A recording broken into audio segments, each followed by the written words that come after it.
रामाय रामभद्राय रामचन्द्राय वेधसे रघुनाथाय नाथाय सीतया पतये नमः। श्रीरामचन्द्र कृपालु भजमन हरन भव भयदारुणं। श्रीरामचन्द्र कृपालु भजमन हरन भव भयदारुणं। श्री राम जय राम श्री राम जय जय राम श्री राम जय राम श्री राम जय जय राम श्री राम जय राम श्री राम जय जय राम श्री राम जय राम श्री राम जय जय राम श्री राम जय राम श्री राम जय जय राम श्री राम जय राम श्री राम जय जय राम श्री राम जय जय राम श्री राम जय जय राम श्री राम जय जय राम श्री राम जय जय राम। जत्र जत्र रघुनाथ कीर्तनं तत्र तत्र कृतमस्तकाञ्जलिं बाष्पवारि परिपूर्णलोचनं मारुतिं नमत राक्षसान्तकम्। जय जय सीताराम जय जय हनुमान जय जय सीताराम जय जय हनुमान जय जय सीताराम जय जय हनुमान जय जय सीताराम जय जय हनुमान जय सीताराम। सबाइके लाडू गोपाल चैनेले अनेक अनेक स्वागत जानाई। गुरुदेवके प्रणाम जानिए माता पिताके प्रणाम जानिए आजकेर पाठ शुरू करছি। विशेष आंगिके विशेषভাবে যৌগিক টেকনিকে যে হনুমান চালিসার যে পাঠগুলো হচ্ছিল 40 দিনের যে বিশেষ পদ্ধতির কথা উল্লেখ করা হয়েছিল, আজকে পার্ট 5। আপনারা হয়তো ভাবতে পারেন দিদি তো এখানে কোনো পদ্ধতি উল্লেখ করেনি।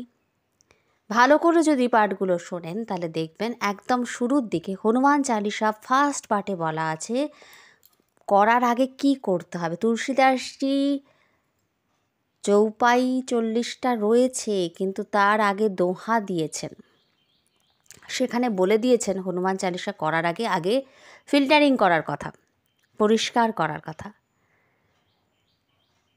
আরেকটা হচ্ছে হনুমান চালিসা একটা যদি আপনি একটা নির্দিষ্ট জায়গায় বসে করেন, রোজই ঘরের একটা নির্দিষ্ট আপনার ঘরে যদি করেন, রোজই যদি একটা আপনি কোনো কাজে বাইরে রইলেন সেদিন বাইরে করলেন আলাদা কথা, ঘরে যখন করছেন একটা নির্দিষ্ট জায়গাতে বসে যদি রোজ করেন তাহলে বলা হয় ওই জায়গার ভূমি মানে ওটা কিন্তু চার্জড হয়ে যায় ভূমিটা।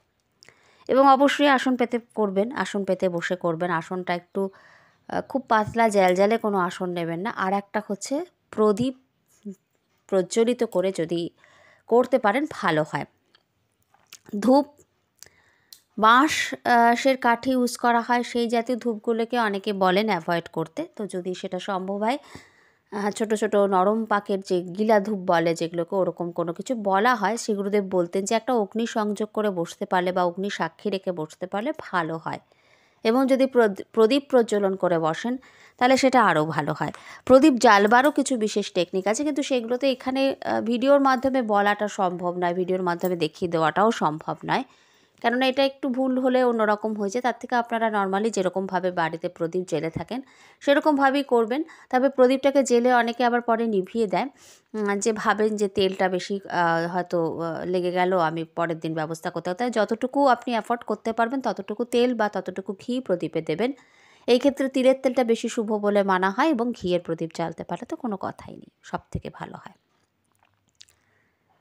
তো যতটুকুনি আপনি নেভাবেন না, মোট কথা হলো এইটুকুনি আশা করি সবাই ফলো করতে পারবেন। নিভিয়ে দেওয়াটা ঠিক না। অনেকে ওই পাঠ হয়ে গেল, প্রদীপটা নিভিয়ে দিল, তো সেটা নয়।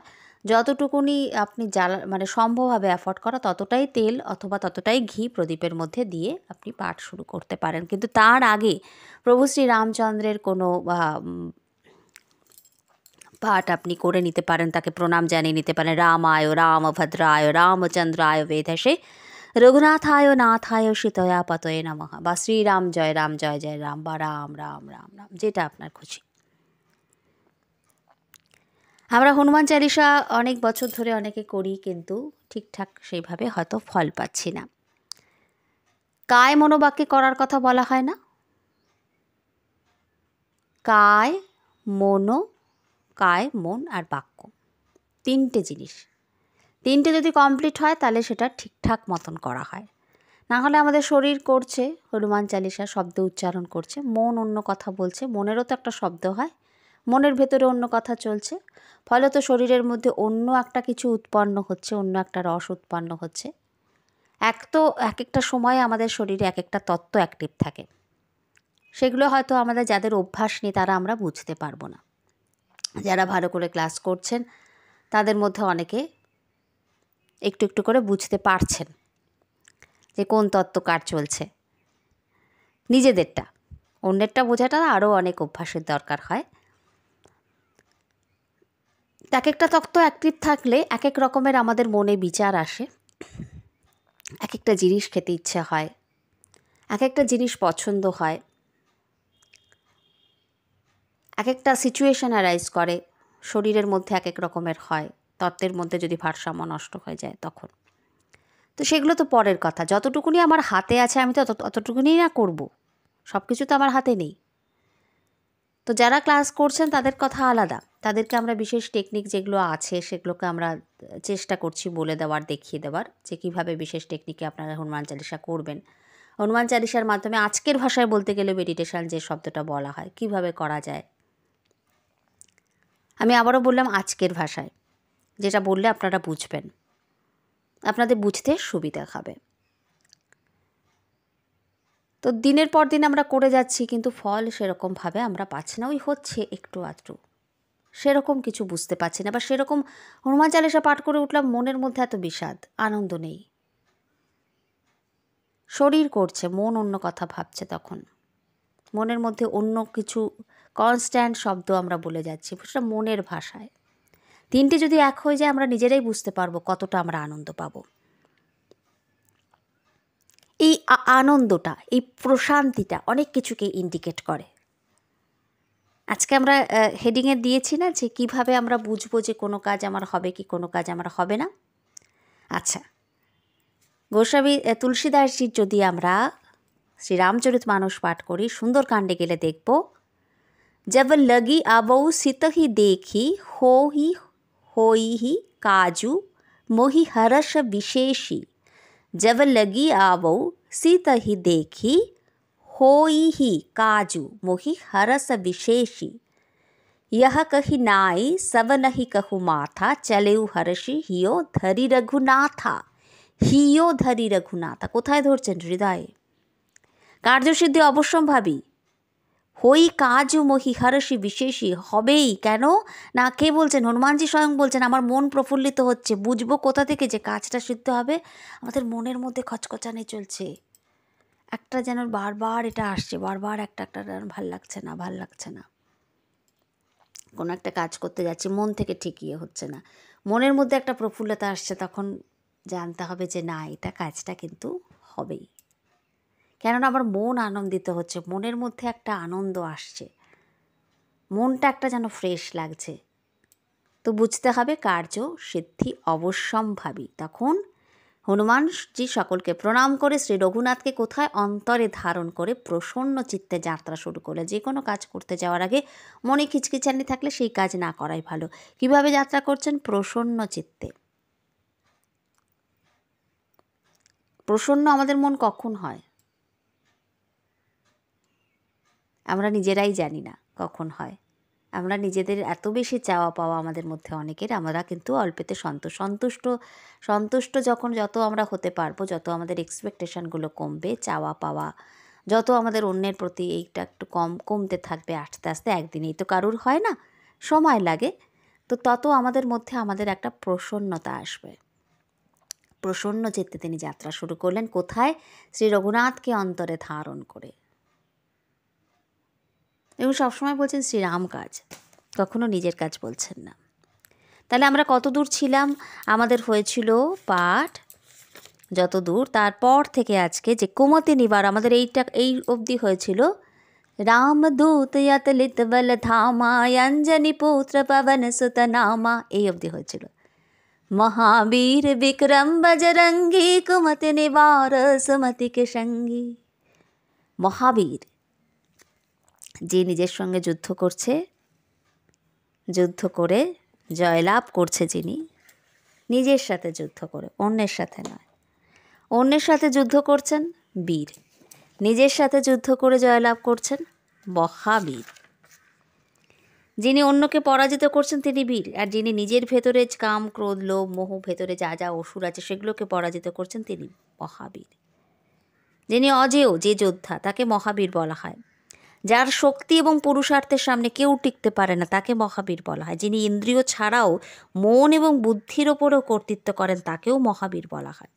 মূলত যখন মানুষের মন অস্থির থাকে, দুর্বল থাকে, হাজারো কিছুতে ফেসে থাকে, তখন ক্রমশ নিচের দিকে তার মনটা নিম্নস্তরে নামতে থাকে, অশান্তি তাকে পেয়ে বসে। তো মহাবীর যার মন আর কি, যার মনের মধ্যে মাৎসর্য নেই, মদ নেই অর্থাৎ দম্ভ নেই, মদন নেই অর্থাৎ কাম, সেরকমভাবে কাম নেই, মাৎসর্য নেই, ঈর্ষা নেই, যে এগুলোকে জয় করেছে সেই মহাবীর। বজরঙ্গী, বজ্র সমান যার দেহ, যাকে কিছুই করা যাচ্ছে না, যত কিছুই করা যাক, তিনি তো আমরা দেখেছি দশানন রাবণ প্রচণ্ড বলশালী, কিন্তু তিনিও হনুমানজির সামনে টিকতে পারছেন না, তাকেও স্বীকার করতে হচ্ছে যে না, এ প্রচণ্ড বলশালী। মেঘনাথজি, তাকেও কিন্তু মুষ্টাঘাত করে দিচ্ছেন হনুমানজি। তাহলে বজ্রাঙ্গী, বজ্রের মতন কঠিন যার, বজ্র সমান যার দেহ, তার মনোবল এবং আত্মবলও ছিল বজ্রের সমান। হনুমানজিকে বিচলিত করা শুধু কঠিন নয়, অসম্ভবও বটে। এবং এরপরে কি বলছেন? শুধু বজ্রাঙ্গী নয়, কুমতি নিবারক সুমতিকে সঙ্গী। তিনি কুমতির নিবারক। হনুমানজির স্মরণ নিলে প্রথমে যেটা কাজটা তিনি করছেন সেটা হচ্ছে তাকে সদ্বুদ্ধি দান করছেন, বিচারশীলতা। ওই যে বলছে তুলসীদাসজি, হরহু ক্লেশ বিকার, আমার ক্লেশ বিকারকে হরণ করুন, আমাকে বল বুদ্ধি আর বিদ্যা, এই তিনটে দিন চেয়ে নিচ্ছে সে, কেননা তিনি কুমতির নিবারক। কুবুদ্ধি যেটা বিপরীত বুদ্ধি এবং সুমতি তিনি প্রদান করেন। কুমতি নিবারক সুমতিকে সঙ্গী। হনুমানজি জানেন যে শুধু কুবুদ্ধির প্রভাব কমালেই হবে না, বুদ্ধিকে খালি ছেড়ে দিলে কুবুদ্ধি আবার ফিরে আসতে পারে। তো আমরা দেখছি, যখন যদি আমরা সুন্দরকাণ্ড ভালোভাবে পড়ি, আমরা দেখব যে সেখানে স্বয়ং বিভীষণ বলছেন যে পুরাণ আর বেদ অনুসারে সুবুদ্ধি আর দুর্বুদ্ধি সকলের মধ্যেই বর্তমান থাকে। আমাদের মধ্যে পজিটিভ শক্তি যেমন আছে, নেগেটিভও আছে, দুটোই তো আছে, দুটোই তো শক্তি। এটাও যেমন আছে ওটাও আছে। সুবুদ্ধির অবস্থানে আমাদের বহুবিধ সম্পদ বা সুখ লাভ হয়, দুর্বুদ্ধির অবস্থানে বিপরীত যে বুদ্ধি, দুঃখ লাভ হয়। তো আপনার চিত্তে এখন বিপরীত বুদ্ধি বাসা বেঁধেছে, বিভীষণ রাবণকে বলছে, তাই আপনি কল্যাণকে অকল্যাণ আর শত্রুকে মিত্র জ্ঞান করছেন। সীতাদেবী রাক্ষসদের পক্ষে কাল রাত্রিস্বরূপ, আর তাতেই কিন্তু আপনার বিশেষ প্রীতি। তো এই যে মা সীতা মায়ের আশীর্বাদ, যেটা যদি আমরা শ্রীরামচরিতমানস গ্রন্থের বালকাণ্ড ভালো করে পড়ি, আমরা দেখব ওখানে তুলসীদাসজি বলছেন, সবার কাছে এটা ওটা সবাইকে প্রণাম জানাচ্ছেন, সব কিছু বলছেন, তখনই তিনি বলছেন যে জানকী দেবীর শ্রীরামচন্দ্র কৃপানিধান শ্রীরামচন্দ্রের প্রিয়তমা জানকী দেবীর শ্রীপাদপদ্মে আমার বিনম্র নিবেদন এবং তাঁর কৃপায় আমি যেন নির্মল বুদ্ধিযুক্ত হই। এই নির্মল বুদ্ধি আমাদেরকে বলতে হবে। বুদ্ধি অনেক রকমের হয়, কুমতি সুমতি দুটোই তো আছে। আমি মতি শুধু চাইলে তো হবে না, বা বুদ্ধি শুধু চাইলে তো হবে না। সুবুদ্ধি কুবুদ্ধি দু রকমই তো বুদ্ধি আছে। আমরা প্রার্থনা কি করি? বুদ্ধি দাও, কিন্তু কোন বুদ্ধি দেবেন সেটা তো দেখতে হবে। নির্মল বুদ্ধিযুক্ত হয়ে তুলসীদাসজি বলে দিচ্ছেন এখানে, বালকাণ্ডতেই রয়েছে যে আমি जनकसूत जग जननी जानकी अतिशय प्रिय करुणा निधान की ताके जुगपद कमल मनावयु जासु कृपा निर्मल मति पावयु निर्मल मति पावयु निर्मल বুদ্ধিযুক্ত যাতে হই, নির্মল বুদ্ধি যাতে পাই। কার কাছে চাইছেন? শক্তির কাছে প্রার্থনা করছেন, জানকী দেবীর কাছে, মায়ের কাছে চাইছেন। এ তো মায়ের কাছেই চাইতে হবে, বলতে হবে, মায়ের কাছেই বলতে হবে। তা হনুমানজির কাছে বললে হবে না? অবশ্যই হবে, কিন্তু মা যেহেতু শক্তি, সেই হিসাবে আমরা যদি চণ্ডীর, আপনারা যদি দেবী সুক্তামগুলো শুনে থাকেন, না শুনে থাকলে আমি ডেসক্রিপশন বক্সে লিঙ্ক দিয়ে দেবো, সেখান থেকে আপনারা শুনে নেওয়ার চেষ্টা করবেন। যে তন্ত্রোক্ত যে দেবী সুক্তামের পাঠ হয়েছে, আমরা 6টা পাঠ পেয়েছি, লাস্টে শুধু একটুখানি পাঠ বাকি আছে। ওখানে আর বিশেষ কিছু অল্প যেটা বাকি রয়েছে শেষের দিকে, শুধু লাস্টের একটুখানি অংশ, অলমোস্ট পুরোটাই হয়ে গেছে। আর 7 নম্বর পাঠটা আপনারা কালকে পেয়ে যাবেন। তো এখানে বলছে বুদ্ধিরূপেণ ইয়া দেবী সর্বভূতেষু বুদ্ধিরূপেণ সংস্থিতা নমস্তস্যৈ নমস্তস্যৈ নমস্তস্যৈ নমো নমঃ। তাহলে বুদ্ধি বলতে এখানে কিন্তু কোন বুদ্ধি বলছে না, তাহলে দুটো বুদ্ধি কিন্তু মায়ের রূপ, দুটোই তাঁর রূপ। সুবুদ্ধি রূপেও তিনি আছেন, কুবুদ্ধি রূপেও তিনি আছেন। তো মাকে আপনি কোন রূপে চাইছেন সেটা আপনার ব্যাপার, সেটা আপনি মায়ের কাছে সেটা সেই প্রার্থনা করবেন বা বলবেন। কারণ এখানে বলছে ইয়া দেবী সর্বভূতেষু ভ্রান্তি রূপেণ সংস্থিতা নমস্তস্যৈ নমস্তস্যৈ নমস্তস্যৈ নমো নমঃ। আবারও বলছেন ইয়া দেবী সর্বভূতেষু বৃত্তি রূপেণ সংস্থিতা নমস্তস্যৈ নমস্তস্যৈ নমস্তস্যৈ নমো নমঃ। বৃত্তি তো কত সংখ্যক ওঠে, সব কটাই তো তাঁর রূপ। সেই আবারও একই কথা, ভূতানি রেবা ভুবনানি রেবা স্ত্রিয় বশব নরাশ্চাপি রেবা যজ্জদ দৃশ্যতে খালু শৈব রেবা রেবা স্বরূপাদ পরং ন কিছু। যা যা দেখছি সব রেবা, সব রেবা। মানো তো নর্মদা মাইয়া, না মানো তো বেহেতা পারি। মানলে ঠিক আছে, না মানলে আরও ঠিক আছে। তো যে যেভাবে মানেন। তো এখানে কুমতির নিবারণ করছেন। আর সুমতির সঙ্গী তিনি মহাবীর বিক্রম বজরঙ্গী, প্রচণ্ড শক্তিশালী। মাতা অঞ্জনা তাকে তপস্যা করে পাচ্ছেন। শঙ্কর স্বয়ং এবং শঙ্কর সুবর্ণ দুটোই ঠিক, রুদ্রাবতার তো। আবার ওদিকে পবনপুত্র, আবার এদিকে হনুমানজির এত তাঁর তপস্যা, এত শ্রীরামজির একনিষ্ঠ ভক্ত শিরোমণি তিনি, শ্রীরামজির কৃপাধন্য। শ্রীরামজি তাকে বলছে তোমার মতন এরকম উপকারী আমার আর কেউ নেই, তুমি আমার যা উপকার করেছ। এত শক্তিশালী হনুমানজির যে অশ্বত্থামা, হনুমানজি, কৃপাচার্য, পরশুরাম, মার্কণ্ডজি, তো এদের কথা তো নতুন করে বলার কিছু নেই। হনুমানজি শুধু চিরঞ্জীবী নয়, তিনি নিত্যজীবীও। তো লঙ্কা বিজয়ের পর শ্রী হনুমানজি শ্রীরামজির জন্য মানে সব সময় একটা নিশ্চল, একটা অবিচল ভক্তি শ্রীরামজির জন্য, সেটা তিনি প্রার্থনা করেছিলেন। তখন শ্রীরামজি তখন তাকে বুকে জড়িয়ে ধরে বলেছিলেন যে হে কপিশ্রেষ্ঠ, এমনই হবে। সংসারে আমার কথা যতদিন প্রচলিত থাকবে ততদিন তোমার কীর্তিও প্রচলিত থাকবে, ততদিন সবাই তোমার কথাও বলবে, তোমার নাম কীর্তনও করবে, ততদিন তোমার শরীরেও প্রাণ থাকবে। তুমি আমার যে উপকার করেছো তার বদলে আমি কিছু, সেটা আমি চোকাতে পারবো না সেই ঋণ। যখন তাকে জীবিত থাকার আশীর্বাদ করলেন, তখন তিনি বললেন যে যতদিন সংসারে আপনার পাবন কথার প্রচার হবে ততদিন আপনার আজ্ঞা পালন আমি করব, আমি এই পৃথিবীতে থাকব। ইন্দ্রদেবও তাকে বরদান দিলেন যে যতদিন না তাঁর ইচ্ছে হবে তিনি ততদিন থাকবেন।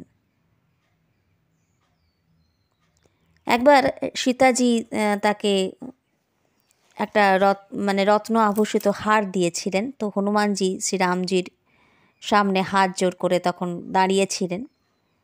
তার ভক্তি দেখে প্রসন্ন হয়ে তিনি বললেন যে হনুমান শোনো। হনুমানজিকে বলছেন যে হে কপিশ্রেষ্ঠ শোনো, আমি তোমার উপর অত্যন্ত প্রসন্ন, তুমি যা বর চাও চেয়ে নাও। যে বর ত্রিলোকে দেবতাদেরও পাওয়া দুর্লভ, সেটা আমি তোমাকে দেব, তুমি চাও। তখন হনুমানজি অত্যন্ত আনন্দিত হয়ে ভগবান শ্রীরামের চরণে প্রণিপাত করে বলছেন, প্রভু, আপনার নাম স্মরণ করতে করতে আমার মন তৃপ্ত হচ্ছে না। আমি নিরন্তর আপনার নামের স্মরণ করতে চাই। পৃথিবীতে স্থিত থেকে, পৃথিবীর মধ্যে থেকে আমি নিরন্তর আপনার নাম করতে চাই।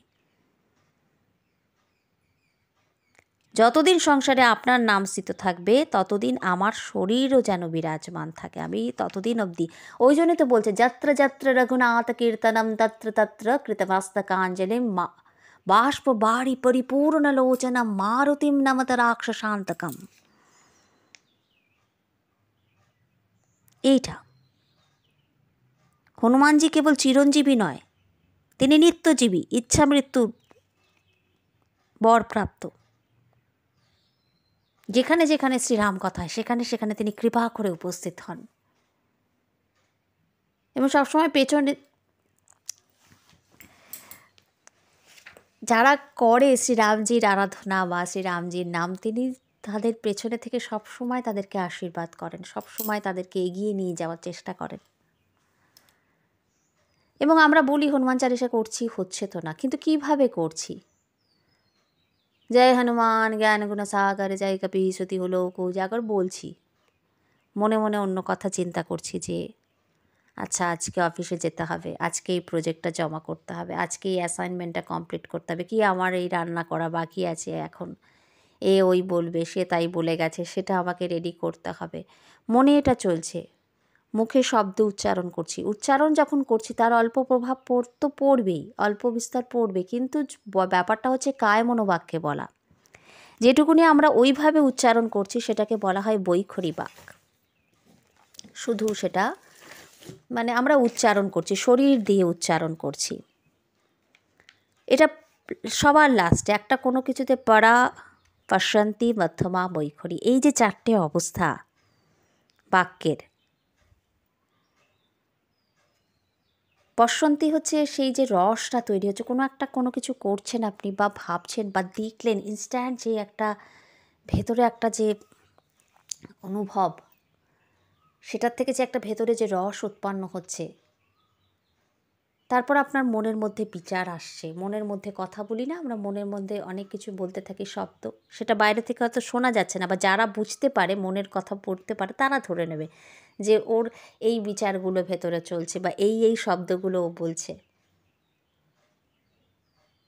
আমরা এটা তপভূমি নম্রতাতে বারবার দেখেছি, ইন্টারনাল মেসেজের কথা। তো ওই মনের মধ্যে কোনো একটা কিছু চলছে, পাশাপাশি আপনি বসে রইলেন, আপনার কথা অন্যজন বুঝতে পেরে গেল যে আপনি এখন এইটা ভাবছেন। খুব যাদের মধ্যে ক্লোজ সম্পর্ক থাকে, এমনি জেনারেল ক্ষেত্রে আমি বলছি, সাধারণ মানুষদের ক্ষেত্রে, যারা যোগী তাদের কথা আলাদা, বা যারা ক্রিয়াযোগের পথে অনেকটাই গিয়েছেন তাদের বিষয় আলাদা, কিন্তু সাধারণ খুব ক্লোজ যাদের মধ্যে, বিশেষ করে আগেকার দিনে এটা আমাদের শ্রী গুরুদেব বলতেন, আগেকার দিনে এটা আরও ভালো বোঝা যেত, যখন বাচ্চা সিজার হতো না, মায়ের সঙ্গে এখনও হয়, এখন যাদের ক্ষেত্রে সিজার হয় তাদের ক্ষেত্রেও হয় উনি বলতেন, কিন্তু যাদের ক্ষেত্রে ওই নর্মাল ডেলিভারি হতো, সেই ক্ষেত্রে কোনো অপারেশান ছাড়া আর কি, তো সেই ক্ষেত্রে বাচ্চা হাঁ করার আগেই মা ধরে ফেলতো আর কি। তো এখনও সেটা কিন্তু হয়, এখনও যে এই ক্ষেত্রে হয় না উনি বলছেন না, কিন্তু ওই ক্ষেত্রে আরও বেশি হতো। তো যদি মা আর বাচ্চার মধ্যে বন্ডিং ভালো থাকে, তাহলে মাকে কিন্তু সে বাচ্চাকে কিছু বলতে হয় না, বলার আগেই মা বুঝে যায় যে ও এটা বলতে চাইছে, বা কোনো কোনো শিষ্যদের ক্ষেত্রে দেখা যায় যে শ্রী গুরুদেব কী বলতে চাইছেন বলার আগে তারা বুঝে যাচ্ছে যে উনি এখন এটা বলতে পারেন। তো এটা হয়ে যায় সাধনা মানে এই সমস্ত পথে যদি এগোতে এগোতে যত কেউ অন্তর্মুখী হতে থাকে যত তার বাইরের দিকের ইয়েটা কমতে থাকে তত কিন্তু সে এগুলো বুঝতে পারে, কেননা এটা তো মনের কথা। মধ্যমা, তারপরে হচ্ছে কি বৈখরি, যেটা আমরা মুখে উচ্চারণ করছি। তাহলে আমরা যদি একটা মিলল, আমাদের বাকিগুলো কিন্তু ডিসকানেক্ট রইল। একটা দিয়ে আমরা করছি, শুধু মুখে বলছি, জিহ্বা কাজ করছে, দন্তমূল কাজ করছে, তালু কাজ করছে, কণ্ঠ কাজ করছে, ব্যাস। বাকি তো আর নামছে না, বাকি তো ডিসকানেক্ট, মনের সাথে তো কানেক্ট, মনে তো অন্য কিছু বলছি, অন্য কিছু চলছে। তো তাহলে সেটা সেই জন্য আমরা সেরকম যেরকম পাওয়ার কথা সেটা হচ্ছে না। এবং বুঝবো কীভাবে? আমাদের মনটা কিন্তু করলাম বটে হনুমান চালিসা, ও কী জানি কী হবে, এই যে ব্যাপারটা, একটা খিচখিচানি যেন দূর হচ্ছে না, মনের মধ্যে একটা অশান্তি। পাঠ করছি, নাম করছি, জপ করছি, কিন্তু যে আনন্দটা পাওয়ার কথা সেটা পাচ্ছি না, রিলিফ হচ্ছে না, ভালো লাগছে না। কী হচ্ছে তাহলে? কোথাও তো একটা কিছু তাল ভুল ভ্রান্তি কিছু তো একটা হচ্ছে, কোথাও তো একটা তাল কাটছে, একটা সুর কাটছে, কোথাও তো একটা কিছু তো একটা হচ্ছে গড়বড়, যার জন্য এটা হচ্ছে না। তো ওই জন্যে বলা হয় কায় মনোবাক্যে। কায় শরীর, মন, বাক্য। বাক্য ওই বৈখরি যেটা বললাম, মনের সঙ্গে রিলেটেড হচ্ছে ওই মধ্যমা, ঠিক আছে? কায় তো হলো, বসন্তের বিষয়টা এখানে রইল না। বসন্তে ওই ভেতরে যে রস, প্রথমে তো ওটাই উৎপন্ন হয় না, তারপর আস্তে আস্তে আস্তে আস্তে একটা কোনো কিছু দেখলাম বা শুনলাম বা ভাবলাম বা কোনো একটা কিছু হলো, পড়লাম, ফার্স্ট যেটা তৈরি হচ্ছে। প্রথমে আমরা কথা বলি না কিন্তু।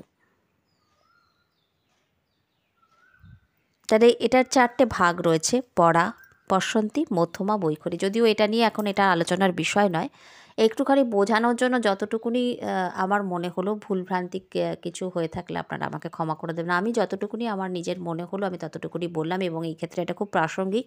কেননা আমরা অনেকেই বলি যে অনেক দিন ধরে আমরা আদ্যাস্তব করছি, কাজ হচ্ছে না, হনুমান চালিসা করছি, কাজ হচ্ছে না। তো আমাদের ফিলিংটা হয় না, ফিলটা আমরা করি না, কেননা আমাদের মনটা অন্য জায়গায় পড়ে থাকে, মনে আমরা অন্য কিছু চিন্তা করি। তবুও সবাই বলে যে না, করে যাও। করতে করতে করতে করতে একটা সময় হয়ে যায়, সেটার একটা ছায়া পড়ে, তার থেকে একটা কায়া তৈরি হয়, সেটা একটা ছাপ পড়ে। একটা জিনিস করতে করতে করতে করতে সেটা যেমন একটা সংস্কার হচ্ছে, আবার এটাও করতে করতে করতে করতে এটাও একটা সংস্কার তৈরি হবে, এটারও তখন একটা ছাপ পড়ে যায়। তো ওটা থেকে আবার একটা সংস্কার তৈরি হয়, সেটার একটা ছাপ পড়ে, এবং তখন আমরা সেই অনুযায়ী কাজ করতে থাকি। তো যেটা আমার অভ্যেস, সেটাকে যে আমি বদলাতে পারবো না তা কিন্তু নয়, সেটার জন্য একটু এফোর্ট দিতে হবে, চেষ্টা করতে হবে। এই ছাপগুলোকে, পুরনো ছাপ তুলে আবার নতুন করে সংস্কার তৈরি করা, সেটার জন্য একটু খাটতে হবে, চেষ্টা করতে হবে। কে কার হয়ে কী করে দেবে? করে করে দিলে তো আর অন্য কেউ করলে আপনার কি? আপনারটা আপনাকেই করতে হবে। আর আমি সবসময় কিছুই করব না, শুধু অন্য কেউ আমারটা করে দেবে, এই প্রত্যাশা, এটা করাটাও তো ঠিক নয়, এটা ভাবাটাও ঠিক না। যতক্ষণ নিজের সক্ষমতা আছে, নিজের ক্ষমতাটুকুনি, যেটুকুনি আপনি করতে পারছেন সেটুকুনি আপনারটা আপনি চেষ্টা করলেই ভালো হয়, তাতে বাকিটা তো তিনি আছেনই। তো আমরা কি দেখলাম? কুমতি নিবার সুমতিকে সঙ্গী। তাহলে যাদের মনের মধ্যে খুব বেশি দুশ্চিন্তা আসছে, খুব বেশি অন্যরকম কিছু ভাবনা চিন্তা আসছে, নেগেটিভ বিচার আসছে, আমাদের মনে রাখতে হবে তিনি কিন্তু কুমতির নিবারক আর সুমতির সঙ্গে, সুমতি প্রদান করেন এবং কুমতি দূর করে। বারবারই দেখা যাচ্ছে না যে তিনি ঠিক ঠিক জায়গায় উপস্থিত হলে সঠিক যে কাজটা সেটা করছেন, মাতা সীতার শোক দূর করছেন, তাকে যে তখন সেই মুহূর্তে যে কথাগুলো বলার সেটা বলছেন, প্রভু শ্রী রামচন্দ্রকে যখন যেটা বলার সেই সময় সেটা নিবেদন করছেন। আবার প্রত্যেকটা জায়গায় যখন যতটুকু করার, এটা আমাদের আইডিয়া থাকতে হবে, কোন জায়গায় কতটুকুনি কথা বলবো, কোন জায়গায় কতটুকু প্রবেশ করব। এটা কিন্তু আমরা যদি বারবার পড়ি শ্রী রামচরিতমানস, বিশেষ করে সুন্দরকাণ্ড, তাহলে কিন্তু এটা আমাদের কাছে পরিষ্কার হবে, যে দেখতে পাবো যে হনুমানজি কতটা বুদ্ধিশালী। কেন সুরসা নাগমাতাকে পাঠানোই হয়েছিল তার বল আর বুদ্ধি এগুলোকে পরীক্ষা করার জন্য। তিনি কিন্তু পরীক্ষা করে দেখলেন যে যখন তার দেহকে ছোট করছেন, যখন বড় করছেন, এবং তাকেও ঠিক ঠিক কথা বলছেন। ওদিকে লঙ্কিনী, সেও ওই একই জিনিস পরীক্ষা করে দেখল। তো কোথায় কতটা রান্না করতে গেলে যেমন নুন কতটা দরকার, চিনি কতটা দরকার, সেটার একটা আইডিয়া থাকতে হয়, বা হয়েও যায়। ঈশ্বরকে স্মরণ করে করলে আপনার ওই নিয়ে চাপ নেই, আপনার যতটুকু দরকার আপনার হাত থেকে ততটুকুই বেরোবে। কিন্তু ওই আইডিয়াটার জন্যই তো অভ্যাস, ওটার জন্যই তো চেষ্টা। যাই হোক, তো এইভাবে যদি আমরা করি এবং একটা নির্দিষ্ট জায়গায় বসে যদি আমরা করি, সবথেকে বড় কথা নিরন্তরতা। আজকে ভালো লাগলো করলাম, কালকে ভালো লাগলো করলাম না, এটা করলে চলবে না। এবং একটা নির্দিষ্ট সময় যদি আমরা স্থির করে নিই যে সময় আমি বসতে পারবো, তো এই ব্যাপারগুলো খেয়াল রাখলে সব দিক থেকে ভালো হয়। তা আজকের পার্টকে দীর্ঘায়িত করব না, ডেসক্রিপশন বক্স সবাই চেক করে নেবেন, আগের পার্টগুলোর লিঙ্ক ডেসক্রিপশন বক্সে দেওয়া থাকবে। আজকের পার্টকে এখানেই বিশ্রাম দিলাম। জয় শ্রীরাম, জয় শ্রীরাম, জয় শ্রীরাম।